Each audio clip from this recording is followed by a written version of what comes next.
दूसरा संवेद 7 अध्याय उसका 3 वचन।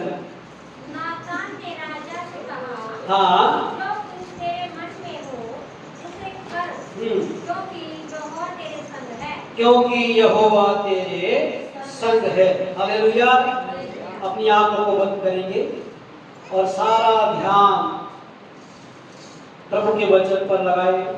थोड़े समय के लिए अपने आप को घर से, संसार से, यार दोस्तों से कुछ समय के लिए अपने आप को अलग कर और आपका पूरा ध्यान प्रभु के वचन पर। ये वचन में लिखा है, जहाँ तेरा मन वहाँ, जहाँ तेरा धन वहाँ तेरा मन। मेरे प्रियो, आपका मन परमेश्वर के वचन की ओर पूरे तरीके से लगना चाहिए। ध्यान से प्रभु के वचन को सुने ताकि आपके लिए आशीष का कारण बन जाए। ये वचन ही है।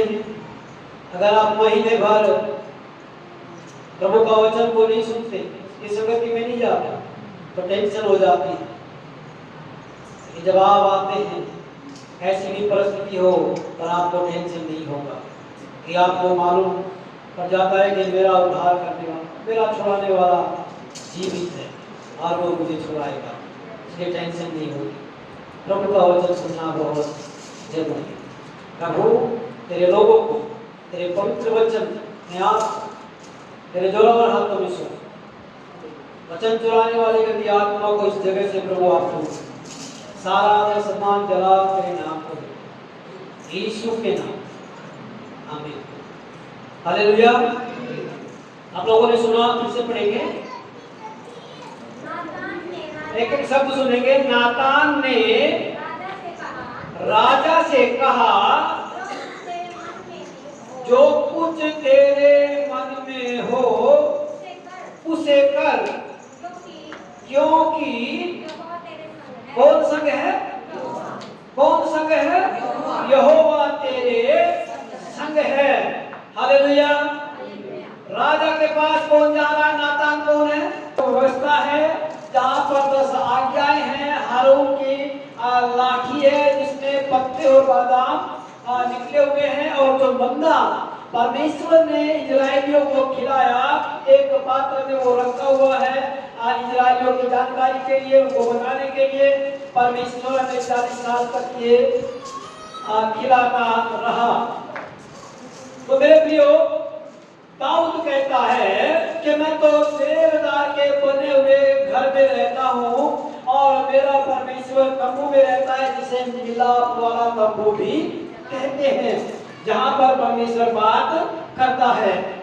तो तब नातान नबी जो है, याजक भविष्यवक्ता जो है, वो क्या कह रहा है? जब राजा ने कहा कि मैं तो अपने भवन में, राजभवन में रहता हूँ और परमेश्वर तंबू में रहता है, तब नातान ने उसे कहा, नातान ने राजा से कहा, जो कुछ तेरे मन में हो उसे कर, क्योंकि यहोवा तेरे। अब जब दुनिया को बनाने वाला आपके और मेरे साथ रहे, आपके और मेरे मन में रहे, फिर जिस भी काम में हाथ लगाएंगे वो काम सफल होगा। हालेलुया। वो काम क्या होगा? सफल होगा। तो मेरे प्रियो, आप और मैं भी प्रभु के जन हैं, तो क्या आपके और मेरे अंदर भी प्रभु है? या आपका और मेरा मन उसके ऊपर लगा, उसके वचन पर लगा है? अगर ऐसा है तो जो आपके मन में आ रहा है, परमेश्वर कहेगा, मेरा बेटा, मेरा बेटी, तू कर, मैं तेरे साथ हूं। हालेलुया। मैं तेरे साथ हूं, तू इस काम को कर। पहले वचन से पढ़ेंगे, इसी का हिसाब था। हाँ, और यहोवा ने उसको हाँ, उसके चारों ओर के सब शत्रुओं से विश्राम दिया था। हाँ, जब राजा अपने भवन में रहता था और यहोवा ने उसको उसके चारों ओर के सब शत्रुओं से विश्राम दिया था। आपने कभी विश्राम महसूस किया? किस चीज से विश्राम मिला? जब काम करते हैं। और कोई अपना अनुभव बताए? किसी को मिला विश्राम? नहीं मिला। हाँ, क्या समझ नहीं आ रहा है? जब मुझे कोई बोलते थे ना, जिस लड़ाई घर में झगड़ा होता था बहुत ज्यादा, तब परमेश्वर से प्रार्थना करते थे, तब बहुत शांति मिलती नहीं, हालेलुया, थी। बहुत जरूरी। और कोई अपना अनुभव? बस दो ही बैठे हैं जिनके जीवन में अनुभव आया, बाकी के साथ लड़ाई झगड़ा नहीं होता। हालेलुया। तो मेरे प्रियो बहुत जरूरी है, यहाँ पर लिखा है कि राजा दाऊद को चारों ओर से विश्राम मिला। एक समय था राजा अपने लोगों से भाग रहा था, एक समय था राजा अपने खुद के जो सेना थी उनसे भाग रहा था, एक समय था जो राजा साउथ से भाग रहा था। लड़ाइयों में न जाने क्या क्या उसने किया है, लेकिन आज चारों ओर से परमेश्वर ने उसको उसके शत्रुओं से विश्राम दिया है। हालेलुया। और आगे दूसरा वचन। तब राजा नातान नामक भविष्यवक्ता से कहने लगा, हाँ, देख देख मैं तो देवदारू के बने हुए घर में रहता हूँ, देख मैं तो देवदारू के बने हुए घर में रहता हूँ,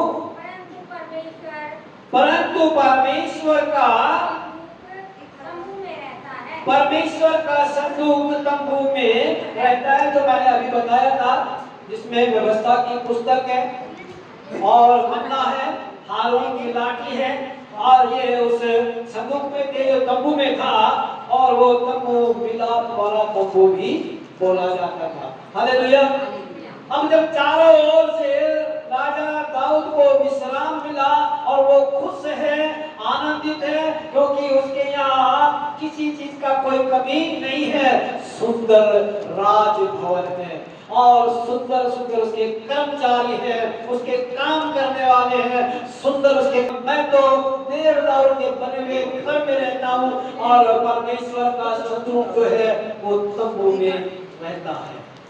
कितने लोगों के मन में आया परमेश्वर के लिए कुछ करने का? कितना अच्छा आज आपको जगह मिला है, वो आपकी बदौलत है या परमेश्वर की बदौलत है? बोलो। जो भी आपके पास है वो किसका दिया हुआ है? परमेश्वर का दिया हुआ है। ये शरीर भी किसका दिया हुआ है? परमेश्वर का दिया हुआ है। पर हम घमंड करते हैं इसके ऊपर। ये मेरे प्रियो, जब आप इसमें रहते, इतना अच्छा चीज प्रभु ने आपको दिया है, और मैंने देखा है परमेश्वर रहते हुए आपको परमेश्वर का सेवा करना ही करना है। देखो, इसके पास एक विचार आया इसके मन में कि क्यों न मैं परमेश्वर का भवन बनाऊं, लेकिन परमेश्वर ने क्या बोला? तू मेरा भवन। इसके अंदर इच्छा है, इसके अंदर विचार आया, ये चाहता है कि मैं परमेश्वर का भवन बनाऊं। और आप और मैं तो हम अपना बेटा बेटियों के लिए कितना सामग्री इकट्ठा करते हैं, पर राजा दाऊद ने सोना इकट्ठा किया, चांदी इकट्ठा किया, लकड़ी इकट्ठा किया, किसके लिए? भवन के लिए। और ये तमाम चीजें इकट्ठा करने के बाद परमेश्वर कहता है कि तू मेरा भवन। कितनी बड़ी आशा से भवन बना। खुद परमेश्वर कह रहा है कि तू मेरा भवन नहीं बना पाएगा। आज अगर आपको और मुझे परमेश्वर इस्तेमाल करता है अपने भवन को बनाने के लिए, तो ये आपका और मेरा सौभाग्य है। राजा दाऊद को ये मौका नहीं मिला, वो तरसता था और सारा चीजों का इंतजाम, सोना चांदी। आज तो सोना बहुत महंगा हो रहा है, लेकिन उसने सोना चांदी इकट्ठा किया मेरे लिए। कुछ भी हो, सुख में तो कोई भी कर जाता है, लेकिन कष्टों के बीच में भी प्रभु का सेवा करना है। कष्ट में हम चिल्ला पड़ते हैं, नहीं हमसे तो नहीं हो पाएगा। हमें तंगी में भी, हमें कभी कभी में भी परमेश्वर के काम को पूरा करना है, क्योंकि वो हमें कष्टों में से भी हमारे जीवन से क्या करता है? सेवा को देता है। चाहे आपको कोई पागल कहे, कुछ भी कहे, जैसे अभी एक गीत गाया सिस्टर ने। दूसरा कुरिन्थियों 11 अध्याय और उसका 23 वचन पढ़ेंगे। क्या वे ही आप ध्यान सुना मेरे भी हो?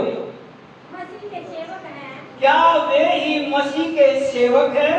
मैं पागल के समान कहता हूँ। मैं पागल के समान कहता हूँ। उनसे बढ़कर हूँ। मैं उनसे बढ़कर हूँ। अधिक परिश्रम करने में अधिक परिश्रम करने में बार बार प्रयत्न बार बार कैद होने में, कोड़े खाने में,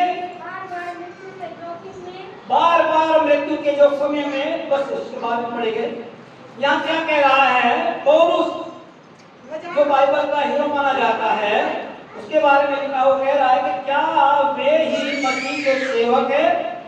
मैं कहता हूँ, मैं पागल के समान कहता हूँ, मैं उनसे बढ़कर हूँ। शरीर की ताकत पर नहीं, कद काठी के ऊपर नहीं, अपने हुनर के ऊपर नहीं, पर वो मसीह की सेवकाई में कह रहा है कि मैं उनसे बढ़कर है या नहीं है। पौलुस उनसे बढ़कर है। और क्या कह रहा है, परिश्रम करने में किसी के भरोसे नहीं रहा, अपने हाथों से तंबू बना बना कर अपनी जीविका को चलाया है और सुसमाचार प्रचार करता था। हालेलुया। फिर कह रहा है बार बार कैद होने में, कोड़े खाने में और बार बार मृत्यु के जोखिमों से मैं नहीं डरा और मैं परमेश्वर की सेवा को बराबर करता। अगर हम किसी को बोले आज आप हमारे साथ सुसमाचार बांटने के लिए चलना है, कोई कहेगा मेरा पैर में चोट लगा है इसलिए हम नहीं जा सकते, कोई कुछ कहेगा, कोई कुछ बोलेगा, लेकिन मेरे भाइयों कष्टों में भी हमें प्रभु की सेवा को पूरा करना है। आगे बढ़ेंगे 24 से। देखो जब 5 बार मैंने यहूदियों के हाथ से आप और मैं तो आज तक एक भी नहीं लगा है, लेकिन यहाँ पर उसको 39 बड़े वो बनते हैं ना, बड़े विश्वासी बनते, बड़े योद्धा बनते, और आज तक भी हमें से किसी को एक भी घोड़ा नहीं पड़ा। हाँ 3 बार मैंने बैठे खाई, 3 बार मैंने बैठे खाई और बैठ का बड़ा चोट लगता है। हाँ 1 बार मुझ पर पथराव किया गया, 3 बार जहाज जिन पर मैं चढ़ा था टूट गए।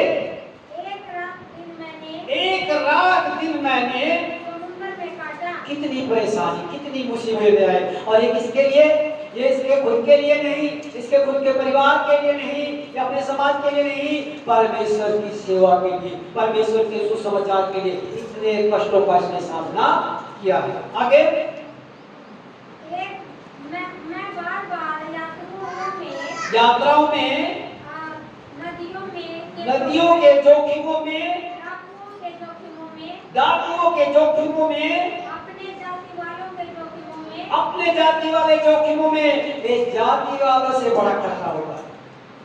पता नहीं होता, मेरे जाति वालों ने, मेरे मसीह भाई बहनों ने मेरे ऊपर दोष लगाया, ये तो चर्च का चंदा खाता है, ये तो चर्च का वो खा गया, ये कर गया, वो कर गया। मेरे मसीह भाइयों ने मेरे ऊपर क्या किया है? दोष लगाया है, और जाति वालों ही ने नहीं और भी कुछ लिखा है। आगे अन्य जातियों से, मेरे जाति वाले तो थे ही, लेकिन अन्य जातियों से जोखिमों में, नगरों के जोखिमों में,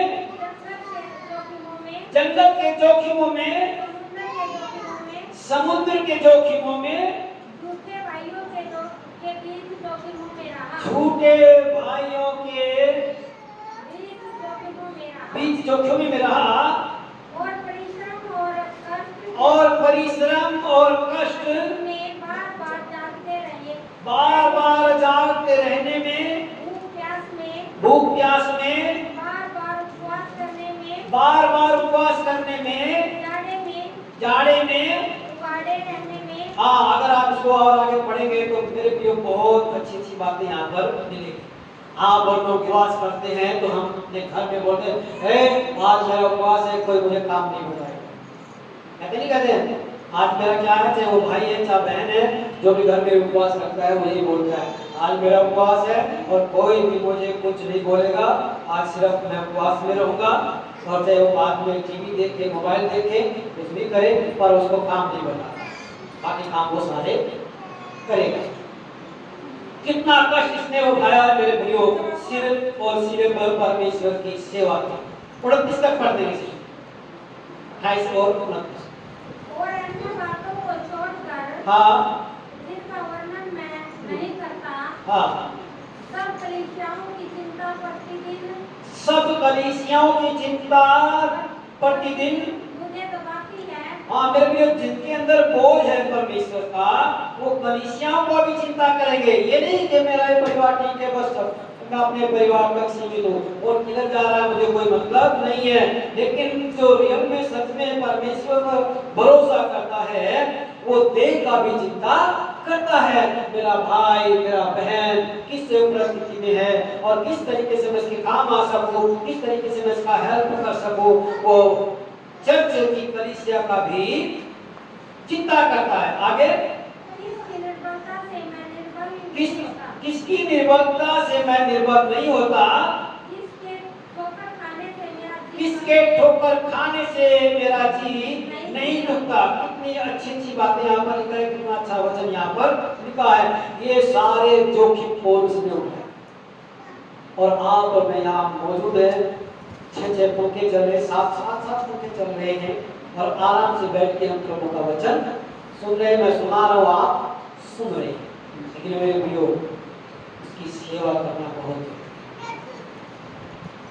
पौलुस ने 3 मिशनरी की यात्राएं की और तीनों मिशनरी यात्राओं में इतना कष्ट, इतना दुख उसने झेला है, इतने परेशानियां, इतनी उसके जो परिस्थिति उसके विपरीत थी। लोगों ने पथरवा किया, कई बार उसको मारा पीटा गया, कई बार वो भूखा रहा, कई बार वो जाड़े में रात दिन उसने काटे हैं। जहाज में सवारी किया तो वो जहाज भी टूट गया। इतना जोखिम उठाने के बावजूद, जिसने बाइबल में 13 पत्रियों से ज्यादा पत्रिका लिखने वाला कौन है? पौलुस है। तो पौलुस एक प्रार्थना करता है और वो प्रार्थना ये है, कल भी मैंने उसके ऊपर संतोष बहन के घर में प्रचार किया था। वो बात ये है कि मेरे शरीर में, जिसके लिए वो प्रार्थना करता है, मेरे शरीर में एक कांटा चुभाया जाता है, जिसके लिए मैंने प्रार्थना किया है। दूसरा कुरिन्थियों 12:7 पढ़े।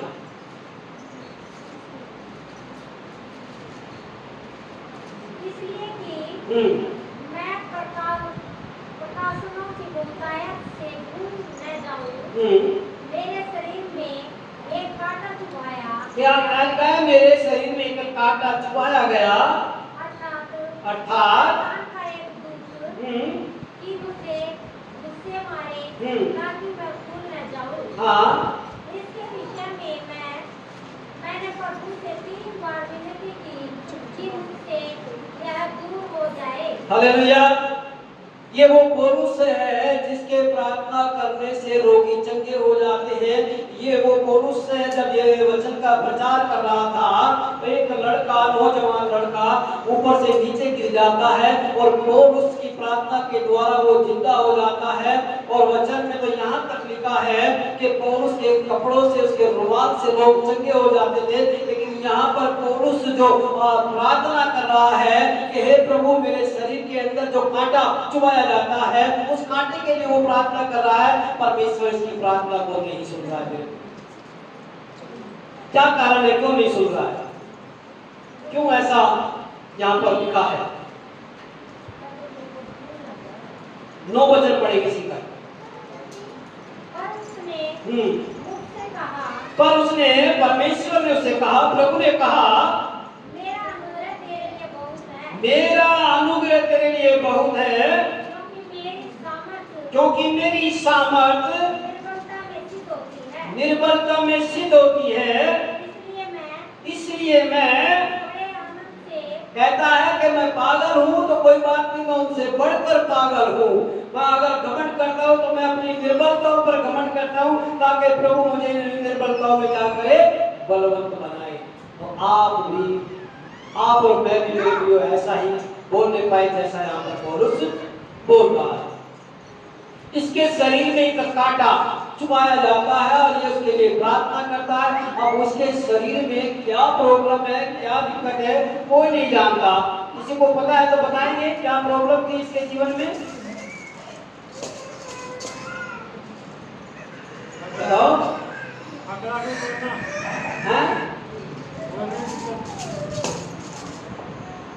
पौलुस के शरीर में क्या प्रॉब्लम थी इसके लिए वो प्रार्थना कर रहा है? बोलने की दिक्कत, बोलने की दिक्कत और शरीर में कमजोरी 6 अध्याय उसका 11 वचन। देखो हाँ मैंने कैसे बड़े-बड़े देखो मैंने कैसे बड़े बड़े अक्षरों में तुमको अपने हाथ से लिखा है। तो जो बाइबल के जो जानकार लोग हैं, अब मुझे नहीं पता आपको किस तरीके से पता है, पर उन्होंने बताया कि पौलुस को आंखों की प्रॉब्लम थी और बड़े बड़े अक्षरों से आप और मैं सोचे तो बड़े बड़े अक्षरों से वही लिखता है जिसको कम दिखता है। मानते हैं नहीं? जिसको कम दिखता है वो ही बड़े बड़े अक्षरों से लिखता है। तो जो भी बाइबल के जानकार हैं, अच्छे जानकार हैं, तो उन्होंने अध्ययन किया और उन्होंने बताया कि पौलुस को आंखों की प्रॉब्लम थी, आंखों का कष्ट था, जिसके लिए वो प्रार्थना कर रहा है। वो कह रहा है कि इसको मुझसे दूर कर, पर प्रभु कह रहा है कि मेरा अनुग्रह ही तेरे लिए काफी है। और इसी के गलातियों 4:15 पढ़ेंगे। तो मैं तुम्हारा आनंद गलातियों 4:15। अच्छा ठीक है।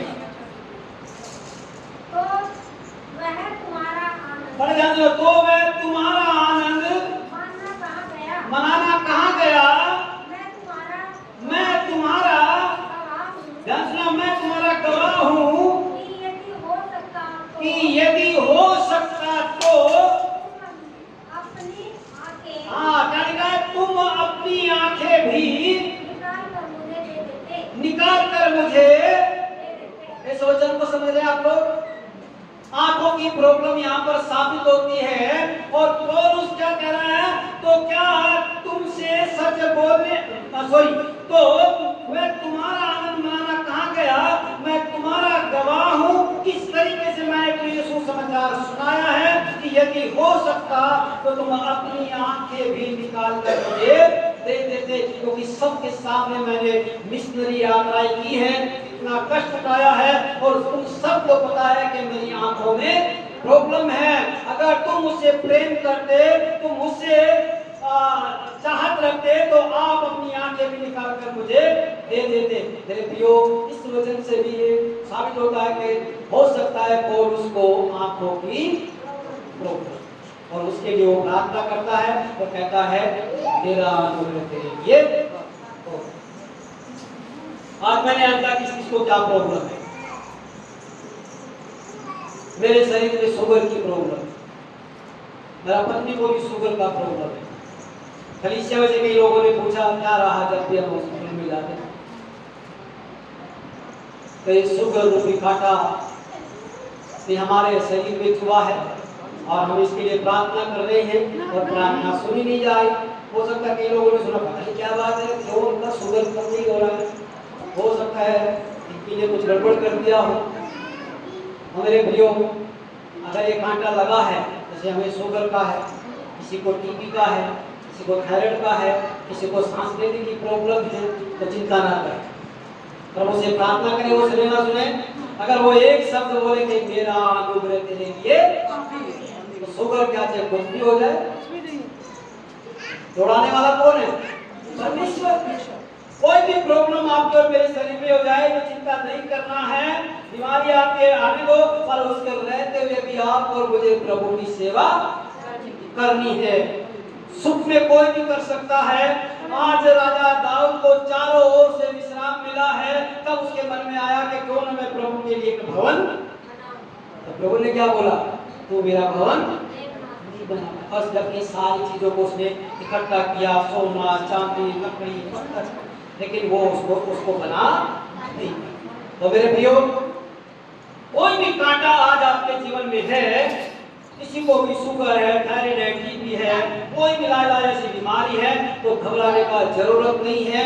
पौलुस के जैसे परमेश्वर आपको और मुझे भी हिम्मत दे रहा है। इसीलिए मैं कहता हूँ हर संडे चर्च में आना जरूरी है। न जाने आपको कौन सी टेंशन, कौन सा निराशा आपको दबाए रखती है। जब आप प्रभु के भवन में आएंगे, वचन को सुनेंगे, तो आपकी टेंशन दूर हो जाएगी।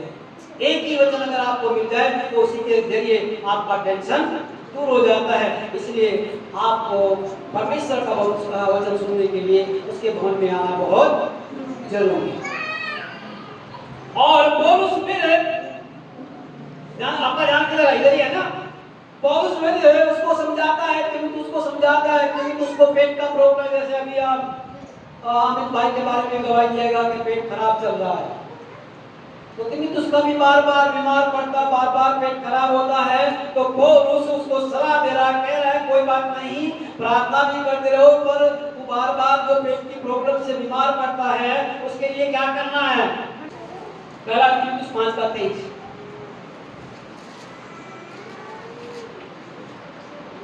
भविष्य में केवल जल ही का पीने वाला ना रहे, पर अपने पेट के और अपने बार बार बीमार होने का कारण थोड़ा थोड़ा दाखरस विद्या कर, और इस बीमारी को पकड़ते हुए आपको सेवा नहीं रोकना है, बहाना नहीं लगाना है मेरे पेट में दर्द है, मेरे पेट में ये हो गया, मेरे पेट में वो हो गया, और उसका इलाज बता रहा है। बार बार बीमार होने से तुझे क्या करना है, इसका इस्तेमाल करना है और फिर से प्रभु की सेवा। मुझे देख, मेरे शरीर में एक कांटा छुपाया गया, मैं भी प्रभु का सेवा कर रहा हूँ। पौलुस तीमुथियुस को कह रहा है प्रभु की सेवा रोकनी। आप चाहे 70 साल के हैं, चाहे आप 60 साल के, कोई फर्क नहीं पड़ता, सब प्रभु का बेटा और बेटी है। आपके शरीर में बल और ताकत है, कष्ट है कितना भी है, तो प्रभु का सेवा करते ही जाना। एक दिन आप और मैं उसमें विश्राम करेंगे, विश्राम प्रवेश में हम एक विश्राम दिन में प्रवेश करेंगे। तो मेरे प्रियो, आपका शरीर में, मेरा शरीर में कोई भी प्रॉब्लम है, उसके लिए प्रार्थना करना है। प्रार्थना सुनी जाए या ना सुनी जाए, उसका सलूशन प्रभु जरूर आपको मुझे बताए, जैसा कि पौलुस को बताया है। अगर कष्टों के साथ आप सेवा नहीं कर रहे हैं और कष्ट आपके जीवन में नहीं आ रहे हैं, तो उसके बारे में परमेश्वर का वचन एक जगह और क्या कहता है आपके और मेरे लिए या तमाम लोगों के लिए जिसके जीवन में कष्ट नहीं आता है। इब्रानियों 5:12 अध्याय और उसका 5। और तुम उस उपदेश को जो तुमको पुत्रों के समान दिया जाता है भूल गए हो। खास चीज किसको दी जाती है? खास चीज खास आदमी को दी जाती है। अपना बेटा और बेटी को दिया जाता है, नहीं दिया जाता? किसी आरे घरों को देते हुए देखा है क्या किसी को? देखा है? कोई खास चीज आपके पास है तो आप अपना बेटा और बेटी को देंगे और देते भी है। इसीलिए वो यहाँ पर इब्रानियों के लेखक के बारे में तो लेखक का कह रहा है, और तुम उस उपदेश को जो तुमको पुत्रों के समान दिया जाता है, संतान के लिए पुत्रों के समान दिया जाता है, भूल गए हो। और प्रभु यीशु मसीह कहता है कि जिन्होंने जिसे पिता ने भेजा उसके ऊपर भरोसा करते हो, तो तुम्हें परमेश्वर की संतान पुत्र होने का अधिकार दिया जाए। आपकी ताड़ना नहीं हुई है, आपके ऊपर कष्ट नहीं आया है, परेशानी नहीं आई है वचन के अनुसार, तो मेरे प्रियो वचन कह रहा है, अगर आप पढ़ेंगे तो तुम परमेश्वर का बेटा और बेटी नहीं हो, बल्कि तुम व्यभिचार की संतान। बहुत जरूरी है। कितना भी कष्ट आ जाए, आप और वे परिवार के लिए तो जितना भी कष्ट झेल ले कोई परवाह नहीं है। और फिर शाम पूरा दिन काम करेंगे और शाम को घर आकर सारी भड़ास किस पर निकालेंगे? अपने ही लोगों पर।